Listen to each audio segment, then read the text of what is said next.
Good afternoon. My name is Maarten Zijnstra. I'm a member of the European Copyright Community Steering Group, and I will be giving a general introduction into the public domain today, as well as introduction in the Public Domain Charter. That's the European Public Domain Charter. And after that, I will hand over to Andrea Wallace, who will introduce her Copyright Clearance Handbook for Public Domain Publications of Digital Collections. So the first 20 minutes will be a general introduction. Afterwards, we'll have a, sorry, I'm being getting called. Afterwards, we'll have a more in-depth introduction for how to work with public domain in your collection management systems. So let's first dive into a very brief public domain introduction. And so the public domain is the rule, and copyright protection is the exception. Let's start with that statement from the Public Domain Manifesto. So public domain is when you have a shared good what you can use without having to ask permission. For example, a field in the middle of your town, or a public domain materials like old works that you don't have to ask permission to use it. And a copyright is the exception to that general rule. Like copyright is a temporary lock on that public domain. So copyright is a set of rules that gives rights to people to control who copies and who publishes works that they've created. So if you want to know what the public domain is in a heritage space, we need to know what copyright is. So let's go into a very brief introduction into copyright. Copyright protects the author's own intellectual creation. These are not facts or ideas, so it's only intellectual creation like cultural creations. So facts and ideas are already public domain because they're not locked up by copyright. And the rights that are conveyed by copyright are the rights of reproduction and rights of first publication. This is all a very brief introduction.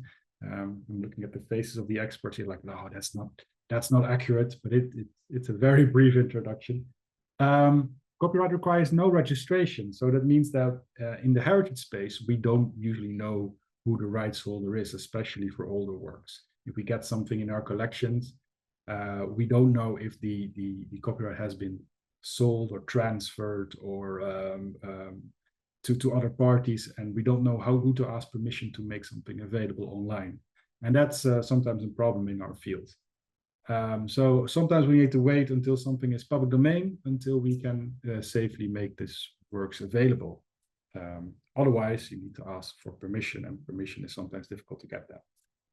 So how long does copyright last? It's about 70 years after the death of the latest living surviving creator. And that's a long time. So if we put this on a time frame, generally we know that everything that has been created after 1954 is copyright protected if it's the author's own intellectual creation. Everything before 1954, we need to determine did the author die before 1954? And if they have, then a work can be public domain. And once it's public domain, you don't have to ask permission, right? So, but that's the most basic introduction into the public domain. And now I'm copying works from one of our other members of the steering committee, and that's the work of copyrightuser.eu, which has great diagrams of determining the length of copyright. And you can see that the length of copyright is usually 70 years after the death of the latest living author. These are the simple cases. So for every literary, dramatic, musical, artistic works, it's the life of the author plus 70 years, and then it's public domain. This includes is also the same for films. That's usually the life of the director or the author of the screenplay, the author of the dialogues, and the composer of music. All of them had to die 70 years ago before the entire film is public domain. And if you have a work of multiple authors, then it's also 70 years after they all died, and then it's public domain. So these are the simple cases, but there are also cases where it's a little bit more complicated. For example, if we don't know who the author is, if the work is anonymous, if there's no name on the work, if it's anonymous, then the basic rule is that the duration of copyright is 70 years after it was first made available. Which means that if you have like a postcard where there's no name on the postcard, like on the image for the front part of the postcard, then you can say, well, if the postal stamp is from 1950s, early 1950s, then it could be public domain, because if there's no producer on the postcard, so then we have a shorter term. The same is for pseudonymous works. However, the general rule here is that if the person is known, if the real person is known, then you have to take the date of death of the real person. I'm looking at the other scholars here at the room, because I know this is a Dutch rule. I don't know if it's a UK rule. I see people, or it's a Belgian rule. No, in the Netherlands, it's the case that if the pseudonymous is known, then it's a normal person again. So then it becomes the normal life of the author. Yeah. So if the author's identity is revealed, then it's of course again what I just said, the life of the author plus 70 years. And then that is those are the general economic rights. So rights for first reproduction and right of first publication and reproduction.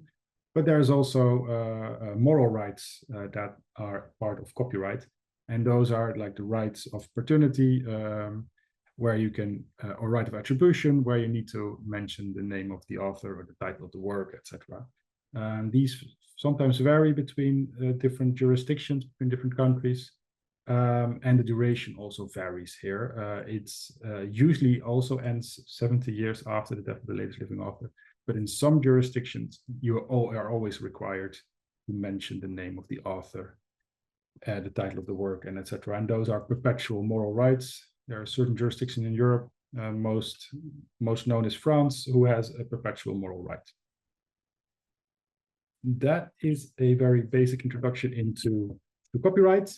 If we switch to neighboring rights, neighboring rights is a very similar right to copyright, but it's for performing artists. And for actors and performers, they have a similar exclusive rights like reproduction and making available, but those rights have a different duration.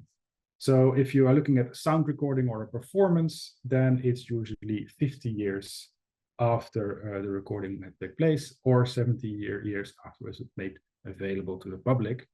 And there are some complicated rules about who is the producer, but we'll not dive into that. And for broadcast, there's a separate category that's 50 years after first transmission. So all of these can be combined into one if you have a performance that is also filmed, and if it's if the sound of a film is being broadcasted, etc. All those different things can be combined, and that makes a very difficult public domain calculation. But these are the general terms of the public domain. So, and this is to provide you a very basic understanding of what the public domain is before Andrea in the second part of the office hour dives deeper into the practical aspects of it. So before we go there, we want to introduce a policy tool of Europeana, the Europeana Public Domain Charter. And the Europeana Public Domain Charter is a policy statement, another contract. It describes part of the what we want is in a digital world and how people should access and could access the public domain. We have last year we revised the public domain charter. The first version was from 2011, but now since 2025 we have a new version, which has been adopted by the Foundation, the Aggregators Forum, and the Europeana Network Association. So every every pillar of Europeana has adopted this public domain charter. And the public domain charter identifies what the heritage sector in Europe should think about what the public domain is. Here we have a slightly more precise definition of the public domain. Here we say public domain encompasses all works where copyright has expired. So what I just talked about, the duration of copyright. Works that do not qualify for copyright protections, like the facts and ID that I just talked about, but also like laws and regulations, court documents, some of the court documents, for example, that do not qualify for copyright protection. Well, I said IDs, facts and information, other excluded subject matter, and works dedicated to the public domain by their rights holders, for example, via the Creative Commons public CC0 public domain dedication tool. That is a legal tool where you waive your copyright and you say, well, this is now public domain. Similar to the Europeana data exchange agreement, where as participants, you waive your copyright on the metadata by using CC0. Well, and then we, in the public domain charter, we define a couple of principles for a healthy public domain. Because we see in policy work in Brussels that sometimes this could be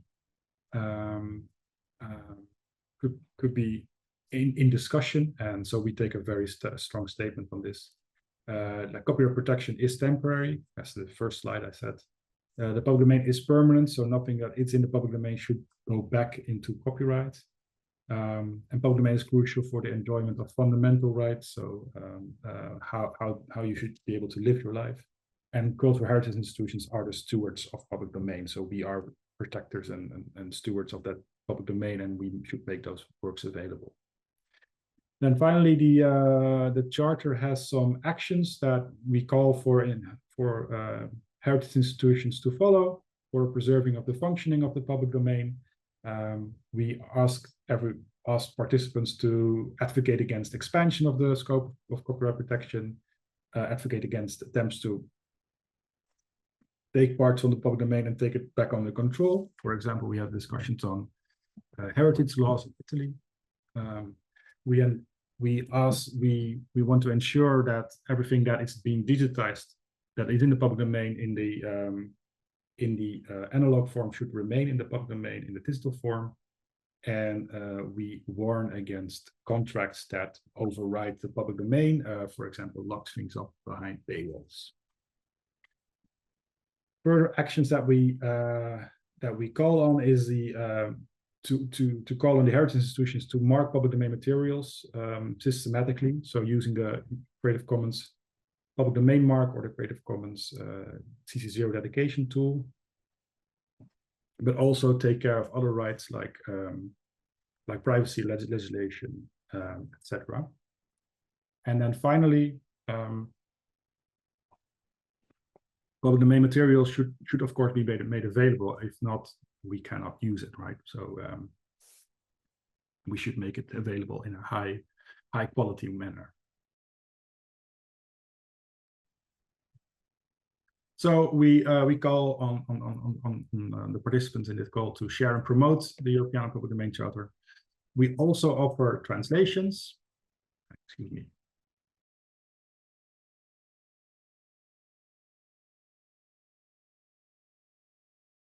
We have translated the Public Domain Charter in Bulgarian, Portuguese, Spanish, and Italian.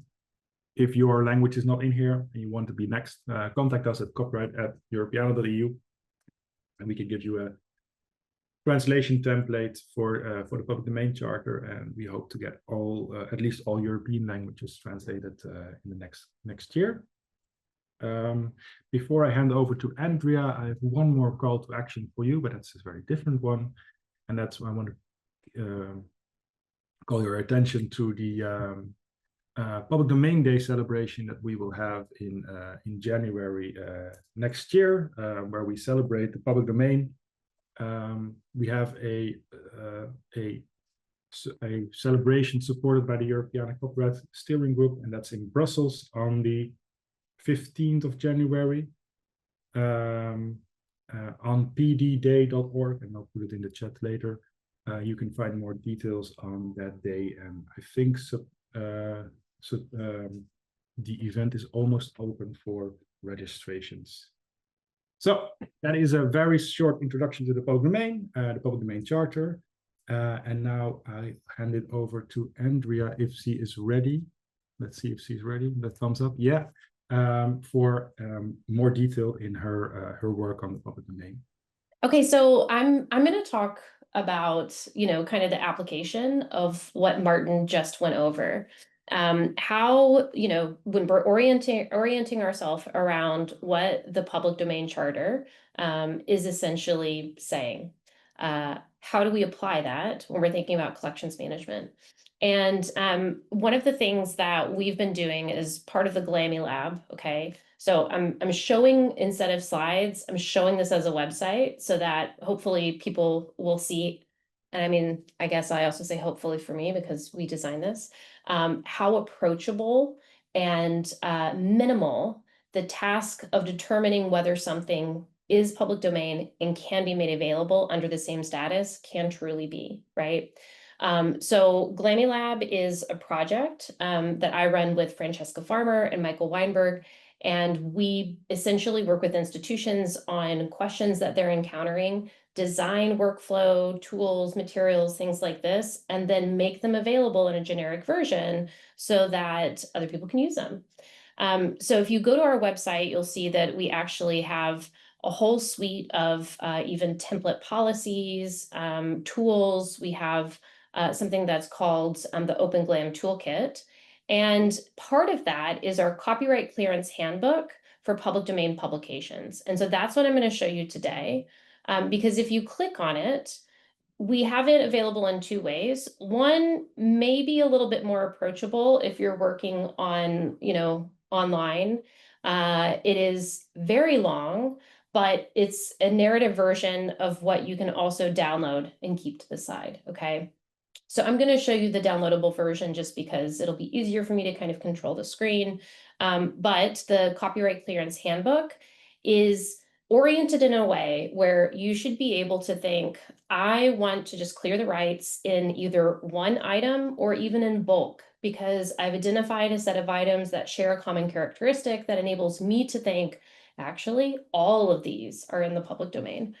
And we have it oriented around US, UK, and EU member state law for a few reasons. One, these regionally are areas that have clear copyright laws and also even case law that tells us there's really no new copyright in a digitization of a public domain work, okay? Any reproduction of a public domain work that is faithful to the public domain, right? You're trying to make it as accurate as possible. There's not a new copyright in that. It is labor, it is property, but it is not intellectual property and it is not creative labor. And intellectual property is meant to recognize a right in something that is a new original expression. It can be a scribble on a piece of paper, but if it's something that I scribbled and it's hideous, but it's original to me, then I have a copyright in that, okay? If you're taking a photograph of an expression that already exists and that expression is in the public domain, what we're actually interested in is the only expression that has been created, which is that faithful photographic reproduction. And so we have oriented this around, we're all going to get on board with Article 14 of the Copyright and the Digital Single Market Directive that says no new rights or even related rights should arise in these reproductions of works that are in the public domain. The US has similar case law, and the UK has recently had case law that says our copyright threshold, like for protection, aligns with the EU threshold. So that's why everyone's kind of grouped. But you'll see how it starts to be organized in a way where you can jump into US or you can jump into UK depending on where you're situated or EU member states.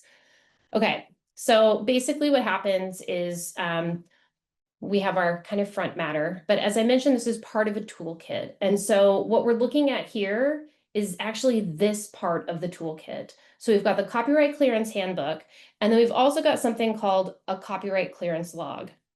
Now, a lot of institutions may not have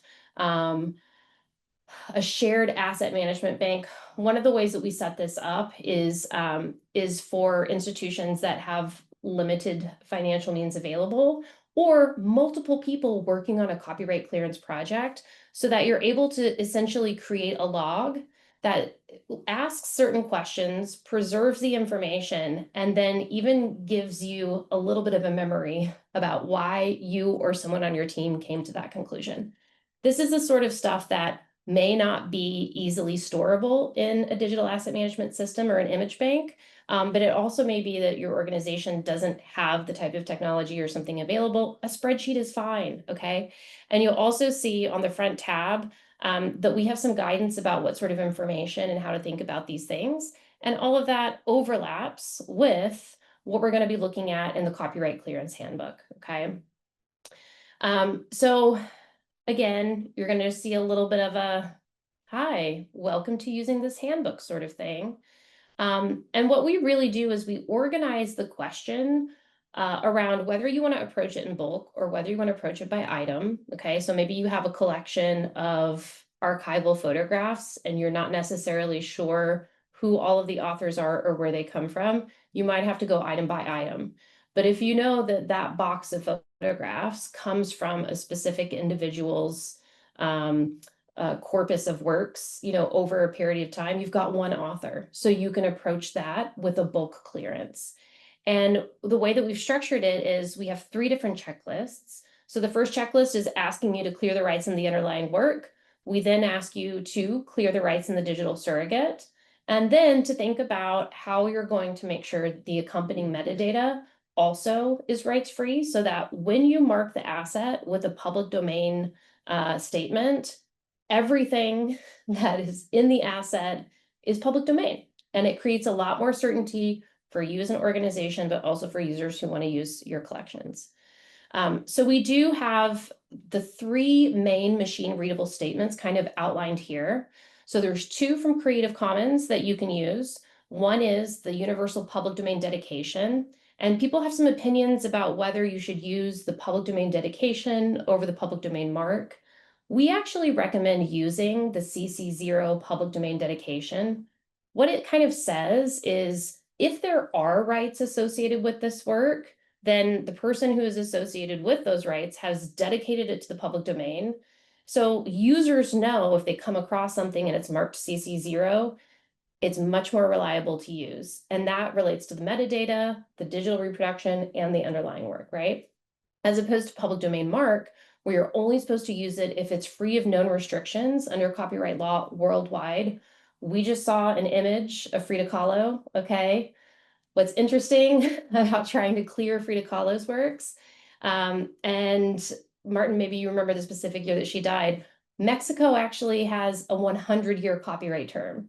So did she, right, so 70 years after her death this coming year is when her copyright expires in countries except for Mexico, right? So to put public domain on those images wouldn't be a proper application of that license, or sorry, not that license, that statement, because essentially it could create issues for people in Mexico who want to use those images.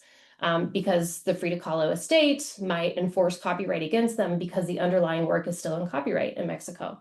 So this is, neither here nor there in terms of what you should be worrying about en masse if you're thinking about this. But those are some of the reasons why people will prefer to use CC0, is because it's a little bit clearer to users that even if rights arise in their jurisdiction with respect to the metadata or even the digital reproduction, then they can still use it and they're never going to see any sort of outcomes around that.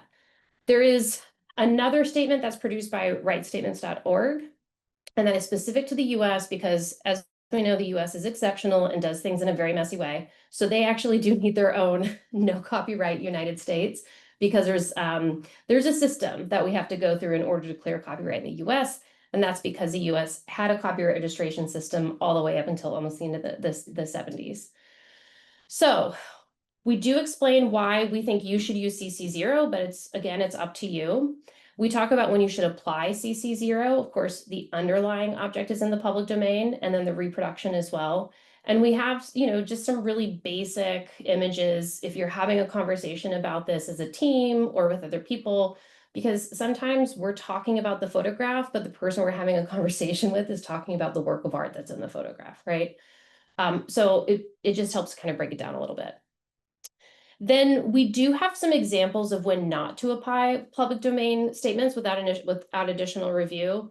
And the goal of this document is to kind of get you in a place where, especially if you're kind of new to copyright clearance, you're starting to develop those skills around things that are pretty risk-free, right? If we can think, okay, I've done my search, I've done my due diligence, and I can conclusively say this is in the public domain, you're actually building copyright skills in the process and copyright knowledge. And you're also identifying things that will help you determine what workflows you need to put in place, what conversations you need to have within an organization to start setting up kind of an open access program. And so because of that, we do list some categories of materials where you just shouldn't apply a public domain statement, even if you think that you're able to, without additional review, okay? Doesn't mean you should never do it. It just means if we're going for kind of like the fast and swift approach, is to really start with the low-hanging fruit to make it easy for yourself. And then one thing that people are often concerned about is, well, if I put something as CC0, right? If I say that it's like in the public domain and, there's no more rights associated with it, then how are people going to know to attribute me as the institution? A couple things there. One, if there's no copyright in it, then they don't have to attribute you. Doesn't mean that they won't, just ask people to, and then make it easy for them. So including the credit or some sort of blurb about how you would like to be attributed, and not just you, but also the underlying artist, right? That creates the same impact and outcomes of what it is that you want to see. And it actually makes it more likely that people will do that and in the way that you want to be attributed as the contributor of those materials rather than the author, right? And so Europeana has public domain usage guidelines that are actually user focused, where they're kind of telling users, listen, you should respect the people who are making these things available, make sure that you're giving credit where credit is due, blah, blah, blah, blah, blah. Creative Commons has a framework that helps you as an institution think about how to support that change that you want to see in your users. And then we all know that there's going to be lots of users that won't credit you or the artist, regardless of whether there's a copyright statement on there. So what you're really trying to do is just make behavior better rather than prevent a lot of good reuse and engagement with materials because people might see the copyright claim and run away. So we've got a section on bulk copyright clearance overview. If you're able to identify categories that can help you set aside chunks of your collection, such as everything that was created up to a certain date, or where you have a lot of works by the same creator and their date of death. We also have an item copyright clearance checklist. And so if you have to approach things on an item by item approach, rather than, doing it in bulk, you are going to do it a little bit more incrementally. And the 3 checklists, of course, relate to the underlying work, the digital surrogate, and the metadata. And we show you what steps are included kind of as an overview, but then it goes straight down to what the underlying work questions are. So step 1, is the underlying work eligible for copyright protection in your jurisdiction? Because some works are not eligible. A fossil, right? It's not a creative work. We can disagree with nature, but for example, you then don't have to clear the underlying work. Who created the work? That will help you determine their date of death and then the term of copyright. We ask, was the underlying work published, right? Because this can also help you think about the different things that may be country specific to you if it's something that's unpublished. And then the creator's date of death, right? And we do the calculation to determine whether or not the copyright is expired. Last but not least, we want to think about whether it's a foreign work because it might need a little bit of a further analysis. And that goes right back to the Frida Kahlo example, right? Because she's an artist, depending on where she created a work and where it was technically published at the time, that might determine the date of creation. Okay, or sorry, the copyright term. We then have, and this is not exhaustive, but some countries do have specific things that also need to be taken into account. So this is meant to be illustrative so that people who are within these countries know to kind of maybe go check, or regardless of what country you're in, if you know of some of these and actually you want to send them to us, we would love to include them in the list at some point. But this will help you also think, maybe there's not a copyright issue, but there's something else that I need to take into account. And then we've got the US checklist. So if you want to get nerdy and see why the public domain calculation is the way that it is, you can dig in there. Next is the digital surrogate. And the main question here is whether it's a faithful reproduction or there's something that's sufficiently creative about it. That means it also has its own copyright protection. And if copyright does arise, if you're the rights holder, you can still apply CC0 to it, right? So the difference might be between a faithful reproduction, that's just an image of an existing work, versus that work installed on a wall surrounded by other things because it's part of an exhibition, right? There will be creative decisions that happen in the process of taking an exhibition photograph where the work is contained versus, I mean, usually, right? Versus making a faithful reproduction that does not get its own independent copyright. And so this is walking you through that question as well. It's bringing in some of the things that we all know happen, right? Post-production editing, just because you edit something, you change the balance, or you even remove some blemishes, it doesn't mean that you have copyright because it's not creative. And then we go on to kind of ask, well, who made the digital surrogate? Because you might need to think about whether there's a contractual relationship in place, or there was someone who was working for the organization, or even gave you a whole thing of digital assets that are now part of your collection. So if your organization didn't make the digital surrogate, you might need to think about who did. And last but not least, we have the metadata. So metadata is quite often those factual descriptive fields. Sometimes people refer to that as tombstone data because it's name, date of birth, date of death, material, title, all of that. Those are short phrases or facts, and by law, they're not protected. Copyright law will recognize a copyright in the creative arrangement of short phrases or facts, but it's not necessarily creative to say, I'm going to include the name of the artist, the title of the work, the date of creation, the date of death, right? This is standard and it's industry practice. So basic metadata is not protected by copyright law. And then if you have metadata that is more expressive, like it's a curatorial opinion, or it's even information that someone who has described it, we can even think about visual descriptions for artists for accessibility, right, reasons. Those then are within your control so long as you would be the rights holder for that. So you've got a couple of approaches. If you think that there is a need to restrict that sort of metadata, you could just decide not to make it available as part of the embedded metadata on the asset. But if you own the rights because it's your curators or it's your staff or your people describing it, you can also decide, well, guess what? We're going to embed it. And when we mark it with CC0, people will know that they can use it for whatever reason. So last, we kind of walk you through what it looks like to log that information and map it into the copyright clearance log that we discussed at the beginning, right? So you've got this at the end, which may be a little bit more readable. It's easier potentially to print out and have next to you as you're working. And then there's examples of even super basic, the type of information that you would include in those fields. So like if you were in bulk clearing a creator's works and you knew that there's 213 in the collection, you can start to create the documentation that helps you identify, oh my gosh, we have like 1,000 images so far that we can actually release if we want to. And it does go, it's color coded. Hopefully you notice the color codes. It goes through different information categories. It gives you examples. We do have things set up in a way where, of course, we know behind the scenes, sometimes your naming conventions and how you're managing the digital assets might be like Frederick John Widgery or Mr. Widgery or Mr. Frederick Widgery, right? So we do make recommendations about how to organize that data so that you can also clean it in the process and you don't then have like multiple authors listed. And we are doing this from experience because we developed this at the Royal Albert Memorial Museum in Exeter and their metadata, let me tell you. And then, of course, going through kind of the rest of the questions and logging the instructions, and also a little bit of information about why someone made a decision. It's just good record keeping. At the very end, you'll find additional resources. They're organized according to jurisdiction.